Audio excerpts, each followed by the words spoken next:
Vamos nessa. Pessoal, vamos agora tratar de um princípio do lançamento tributário. Um princípio que incide muito em provas de concurso público, que é o princípio da imutabilidade do lançamento tributário. O que quer dizer isto em linguagem de gente? Quer dizer o seguinte: feito o lançamento,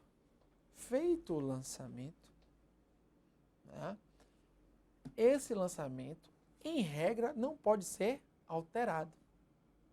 Não pode haver, em regra, a mutação do lançamento.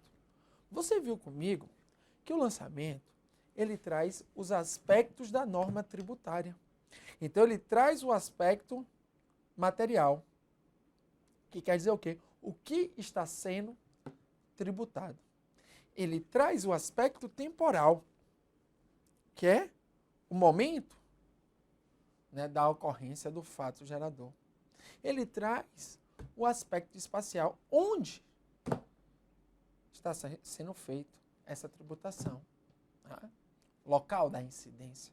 Ele traz também os aspectos, né, o aspecto pessoal, que é dividido em 2 pontos: sujeito passivo, sujeito ativo.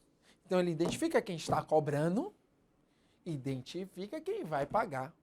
Seja o sujeito passivo direto, o contribuinte, aquele que tem relação direta com o fato gerador, seja o sujeito passivo indireto, aquele em que a lei elenca como responsável pelo cumprimento da obrigação tributária. Ademais, de mais a mais, ele também elenca o aspecto quantitativo, que é o quê? A base de cálculo mais a alíquota do tributo.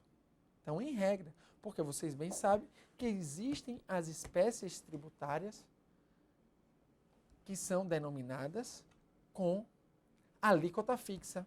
E esta alíquota fixa, o que acontece, já o valor do tributo é fixado de antemão pelo legislador. Isto é, um caso específico, sociedade uniprofissional no ISS.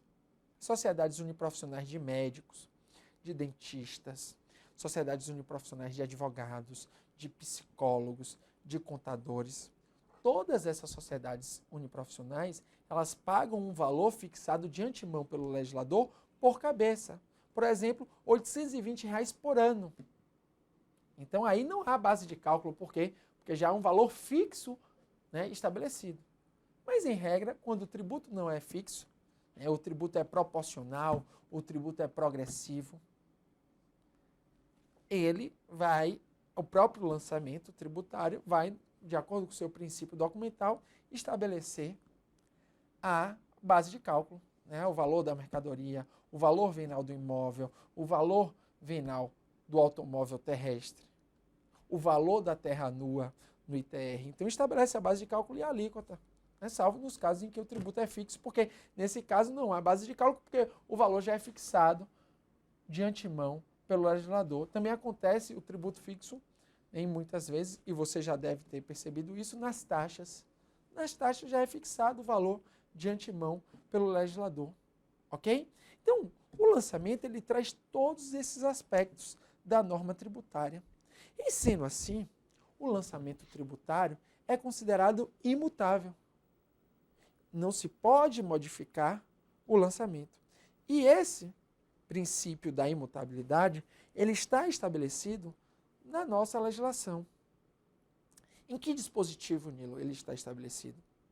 Ele está disposto, estatuído, fixado, prescrito no artigo 145 do CTN, que diz que o lançamento regularmente notificado não vai poder ser modificado. O lançamento regularmente notificado não vai poder ser modificado.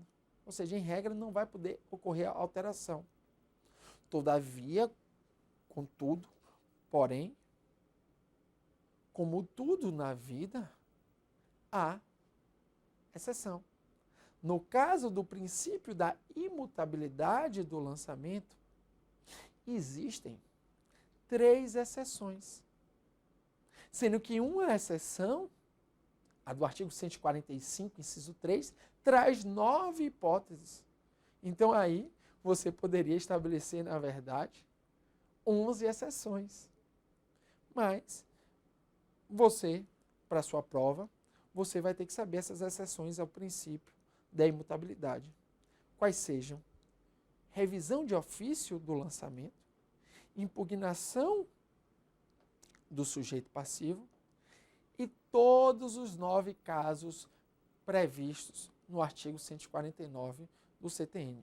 Todas as 9 hipóteses de lançamento de ofício prevista no artigo, disposto no artigo 149 do CTN.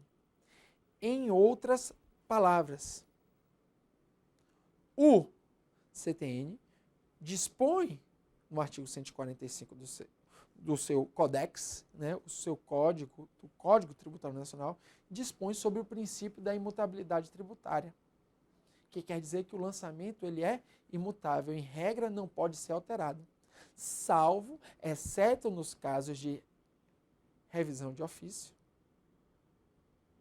nos casos de impugnação do sujeito passivo e nos casos de lançamento de ofício previsto nos incisos 1, 2, 3, 4, 5, 6, 7, 8 e 9 do artigo 149 do CTN, como você estudou aqui comigo quando estávamos estudando o lançamento direto, o lançamento unilateral, o lançamento ex officio ou o lançamento de ofício, todos com a mesma nomenclatura. Ok? Então vamos lá, vamos estudar essa imutabilidade. Vejamos aí. Veja, o princípio da imutabilidade do lançamento está fundamentado no artigo 145 do CTN, que dispõe que o lançamento regularmente notificado, ou seja, a regular notificação do lançamento, e aí você grife regular notificação ao sujeito passivo da relação tributária, só pode ser alterado em virtude de. Então, vige, de acordo com a doutrina consolidada e a jurisprudência, o princípio da imutabilidade. A regra é que o lançamento não pode ser alterado. Sempre? Claro que não. Nada na vida é imutável. E aí, o CTN traz as exceções. E que exceções taxativas? Isso é importante. Essas exceções são exaustivas, só essas. Isso cai em prova. Muito, muito, muito. Chego, ainda falo com gosto que cai muito. E você tem, inclusive caiu na prova, uma prova recente discursiva, perguntando do princípio da imutabilidade para você falar sobre as exceções. E é exatamente essa. Revisão de ofício, impugnação do sujeito passivo, incisos 1 a 9 do artigo 149. O que é essa revisão de ofício, Nilo? Qual a distinção entre revisão de ofício e lançamento de ofício? A revisão de ofício, normalmente, ela é prevista na própria legislação do processo administrativo fiscal de cada ente federativo. O município tem uma lei de processo administrativo fiscal. O Estado tem uma lei de processo administrativo fiscal. A União tem a sua lei de processo administrativo fiscal. E essas leis de processo administrativo, na seara do direito tributário, dispõem sobre a revisão de ofício. Que quer dizer o seguinte: se o tributo for anulado em primeira instância, né, o tributo, ou seja, o auditor fiscal em primeira instância no processo administrativo fiscal, ele invalidou o tributo, seja total ou parcialmente, de acordo com determinado valor fixado na lei, ou seja, estabelece um parâmetro de valor, por exemplo, R$1.000, R$800, R$2.000, aí vai variar de lei para lei. Se foi até determinado valor, pode extinguir o crédito tributário ali mesmo. Por quê? Porque o processo administrativo julgado procedente em relação ao contribuinte extingue o crédito tributário nos termos do artigo 156. Todavia, contudo, porém, se for no valor superior fixado em lei, mesmo, né, essa extinção parcial, mesmo que o procurador do município, o procurador do Estado ou o procurador da Fazenda Nacional não recorra à segunda instância no processo administrativo fiscal, vai ocorrer a denominada revisão de ofício. Você que estuda tem formação jurídica, por exemplo, vocês conhecem, né, nos tribunais regionais federais, né? Existe a própria revisão de ofício. Mesmo que a Procuradoria da Fazenda Nacional não entre com a denominada apelação, o processo julgado na primeira instância, contrário aos interesses da Fazenda, vai subir para a segunda instância. A mesma coisa aqui a revisão de ofício no processo administrativo. Se a decisão da primeira instância administrativa foi contrária aos interesses fazendários, mesmo que o procurador da Fazenda Nacional, mesmo que o procurador do Distrito Federal, por exemplo, no âmbito do DF, mesmo que o procurador do município de Salvador, no âmbito soteropolitano, no âmbito do processo administrativo fiscal do município de Salvador, não recorra à segunda instância administrativa desse processo, o processo vai subir e vai ser avaliado por um colegiado.